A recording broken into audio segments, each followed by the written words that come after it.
느헤미야서 5장 14절에서 19절입니다.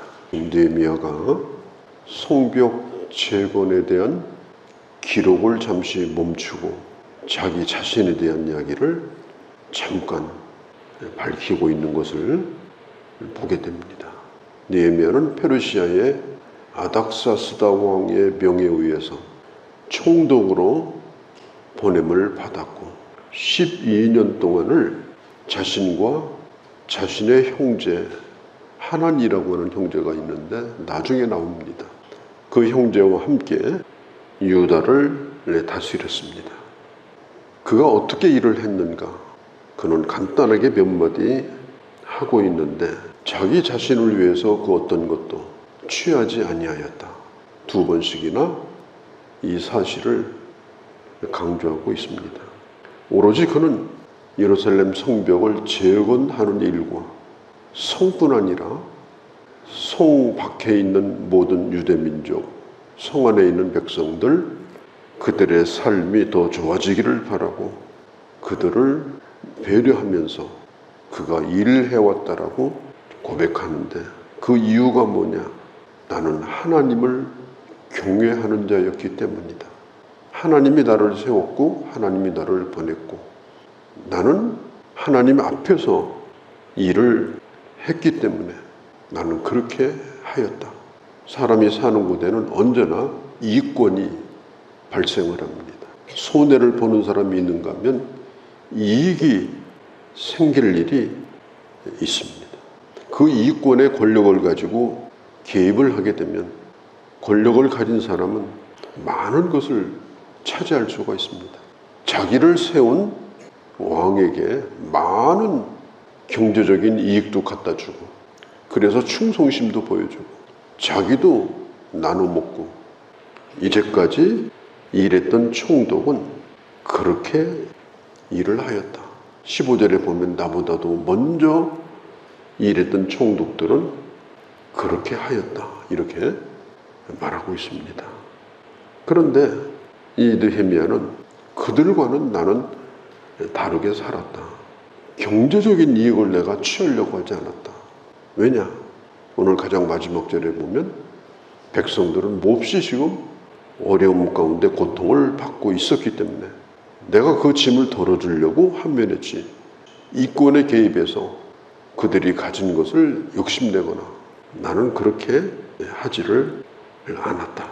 16절에 보면은 나는 땅을 사들이지 않았다. 이제 권력을 가지면 정보가 많습니다. 어디가 땅값이 싸고 어디가 땅값이 비싸고 앞으로 어디가 개발이 되고 그런 것들을 5년, 10년 후에 일어날 일을 다 합니다. 그리고 자기가 그걸 시행하면 됩니다. 그래서 미리 그 땅을 다 차지해 놓고 그냥 앉아서 땅 부자가 됩니다. 그런 일들이 실제로 얼마나 많았습니까? 어떤 일이든지 하다 보면 내가 이익을 챙길 수 있는 기회들이 생겨요. 적은 걸 투자하고 큰 걸 얻을 수 있는 기회도 생기고 제 아내하고는 늘 얘기합니다. 여보 이게 교회 땅이라면 얼마나 좋을까? 아마 1000번도 더 얘기했던 것 같아요. 여기다 우리 집 지으면 어떻게 할까? 한 번도 그런 얘기 해본 적이 없어요.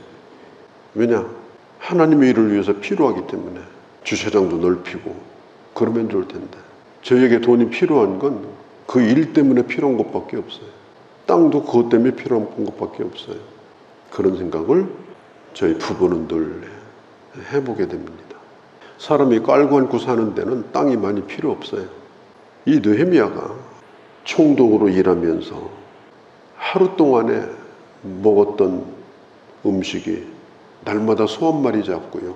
양도 5마리 잡고 닭도 80마리 잡고 대충 계산해 보면 600~700명은 먹을 수 있는 음식입니다. 날마다 그렇게 했습니다.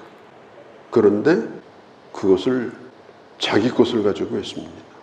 자기가 가지고 있는 거, 또 자기 형제가 가지고 있는 거, 그 형제도 같이 일을 했거든요. 그들이 전부 다 헌신을 해가지고 어려운 백성들을 먹이고 어떻게 하든지 백성들의 짐을 덜어주고 또 자기에게 찾아오는 사람들을 굶주리지 않게 하려고 헌신했던 그런 부분들을 오늘 이 성경에서 볼 수가 있습니다. 19절에 보면은 느헤미야가 한 것은 뭐냐? 오직 기도를 했습니다. 누구들은 요구한 적은 없습니다. 내가 이렇게 했으니까 내놔라. 느헤미야가 한 가지 있어요. 하나님 앞에 기도했습니다. 뭐라고 기도했느냐? 내가 행한 이 모든 일을 주께서 생각하시고 은혜를 베풀어 주옵소서. 하나님에게는 그것이 기억되기를 원했습니다. 하나님이 아시리라고 생각을 했습니다. 하나님께서는 이것을 아시지 않습니까? 내가 어떤 사람인지, 내가 어떻게 살았는지 하나님의 은혜를 제가 바랍니다. 느헤미야는 자기 가족들도 전부 다 일을 시켰습니다. 호화호식하지 않았습니다. 성경에 보면 나와 내 가족들도 함께 다 일을 했다고 말합니다. 이 모든 것에 대해서 주께서 기억하시기를 바랍니다. 주께서 보신 대로 내게 갚아주시기를 바랍니다. 그는 사람들에게 내가 했으니 달라고 요구하지는 않았어요. 자기 공을 알아달라고 그렇게 말한 적도 없습니다. 다만 하나님 앞에 기도한 거예요. 그가 예루살렘으로 올 때도 아닥사스다 왕에게 가서 왕의 마음을 움직이려고 한다든지 이런 게 없었어요. 그는 그의 동생 하나니와 함께 부둥켜 안고 하나님 앞에 통곡으로 기도하여서 응답을 받고 유다 땅으로 온 거예요. 그리고 지금도 12년 동안을 일하고 그런 출혈에 가까운 헌신을 한 다음에 하나님 저를 알아주세요 그랬습니다. 하나님 저를 기억해 주세요. 예수님께서도 마태복음 6장에 하나님의 나라와 그의 의를 구하라. 그리하면 이 모든 것을 내가 더해 주겠다고 약속했습니다. 우리가 잘 부르는 복음성가 가운데 내가 주인 삼은이라는 노래가 있습니다. 우리는 예수 믿기 전에 주인 삼고 있는 게 많아요. 그거 아니면 안 된다고. 이건 꼭 내 거이어야 한다고. 내가 주인 된 것을 주장하는 것들이 우리에게는 있습니다. 그 찬송에 보면 이런 얘기가 있어요. 내가 주인 삼은 모든 것을 내려놓고 내가 주인 삼은 모든 것을 내려놓고 내 주 대신 주 앞에 나가. 나의 주인 대신 주님 앞에 나가. 내가 사랑하는 모든 것들을 내려놓고 내가 그동안에 그렇게 아끼고 소중히 여기던 사랑하는 것들을 내려놓고 주님만 사랑해. 우리도 불렀던 찬송이기도 합니다. 우리는 내가 주인 삼은 것들이 많아요. 사실은 내가 가지고 있다고 생각하지만 그것에 종이 되어서 사는 겁니다. 끌려가며 사는 겁니다. 그것 때문에 할 것도 못하고 그것 때문에 하고 싶은 일도 못하고 그것 때문에 자유롭지 못하고 그것에 매여가지고 사는 것이 그게 우리 보통 사람들의 삶이에요. 그런데 우리는 주님을 주인으로 삼은 자가 되었습니다. 그리고 우리는 그 주님의 종이 된 자가 되었습니다. 종이 어떤 소유를 주장할 수 없기 때문에 그 모든 것을 그 주님 앞에 다 내려놓고 우리는 그 주인 앞에 고백합니다. 내가 주님을 사랑합니다. 그게 예수 믿는 거고 그게 이제까지 우리가 불러왔던 노래입니다마는 그렇게 살지는 못했습니다. 그렇게 끝난다면 진짜 비극이고 돌이켜서 정말 주인 되신 주님을 사랑하는 삶을 산다면 그것은 잘 사는 삶이 될 겁니다. 우리 예수님께서 이 땅에 내려오셨는데 예수님은 삼일체 하나님이십니다. 하늘의 가족이에요. 하늘의 가족. 그런데 그는 성부를 떠나서 그는 이 땅으로 내려오셨습니다. 그래서 이 땅에서 저 나사렛 촌에 목수의 가족으로 또 입적이 됐습니다. 그런데 주님은 그 가족도 버리시고 주님은 광야로 나가셨습니다. 우리 주님은 모든 걸 다 버리신 분입니다. 빌립보서 2장에 보면 우리 주님이 어떤 분인가가 잘 나와 있습니다. 너희는 이 마음을 품으라. 이것은 그리스도의 마음이니. 그는 근본 하나님이지만 자신이 하나님과 동등됨을 취하지 여기지 아니하시고 오직 자기를 비워 종의 형상을 입으셨다. 그리고 자기를 낮추어서 죽기까지 자기를 보내신 하나님 앞에 충성을 하셨다. 그게 예수 그리스도의 마음을 품은 자가 가야 되는 길이다. 우리 주님은 이 땅에 있을 때 모든 걸 포기하고 사셨습니다. 마지막 생명까지 포기하셨습니다. 육신의 어머니인 마리아도 그의 제자인 요한에게 맡기고 하늘의 보호자도 이 땅에 머물러 있을 때 살았던 보금자리도 다 포기하고 주님은 우리를 위해서 죽으신 거예요. 오늘 이 세상은 그냥 가져보려고 하는 사람밖에 없는 것 같아요. 제가 볼 때는. 교회 안이나 교회 밖이나 어떻게든지 가져보려고.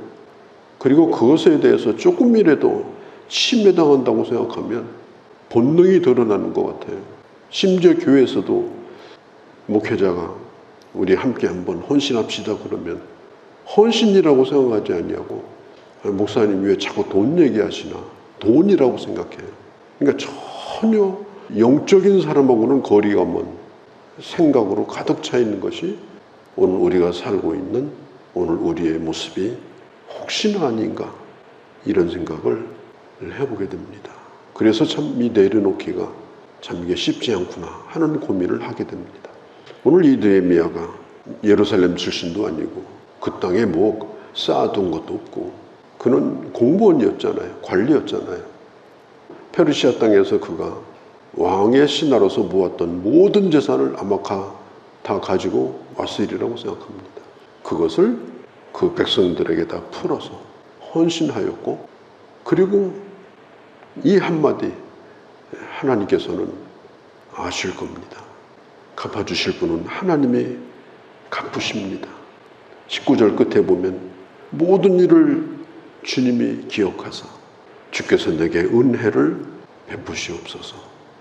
이런 아름다운 고백을 진심으로 우리 주님 앞에 할 수 있는 멋진 하나님의 사람으로 살아가는 귀한 주의 자녀들이 되어주시기를 바랍니다. 거룩하신 우리 아버지, 우리가 성경 이야기를 재밌게 듣는 것이 아니고 그 사람이 살았던 삶을 오늘 보면서 우리 주님께서 하시는 말씀에 다시 한번 깊이 우리가 경청하게 하시고 말씀을 들을 때에 하나님이 되게 주시는 놀라운 기회임을 다시 한번 생각하고 주님이 부르신 그 부르심에 합당하게 살며 내가 행한 모든 일들을 오직 하나님이 기억하시고 하나님의 은혜만 바라는 그런 가벼운 마음으로 우리 주님 앞에 마지막 설 수 있는 그런 저희가 되도록 저희들의 남은 삶을 그렇게 살게 하여 주옵소서. 우리 주 예수님의 이름으로 기도하옵나이다. 아멘.